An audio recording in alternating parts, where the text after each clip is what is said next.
You can use the spray tool in Wixie to paint more than a paint splatter on a page. The spray tool has a variety of shapes and images you can use to paint things like a field of grass, a sky full of stars, or the tracks of an animal through the snow. To spray with an image, select the spray tool. You will see the default spray options below. Select the arrow on the right to see additional categories. You will see 5 spray categories at the top with the basic category displayed.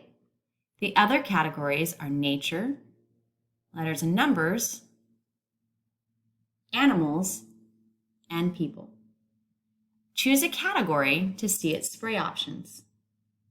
Select an option and click and drag across the page to spray with the shape or image. You can also use the spray tool to stamp images on a page. Choose any spray option. Move over the page and click the mouse to stamp the image. Use the back arrow on the options panel to see additional options, such as a slider you can use to change the size of the spray. Happy creating!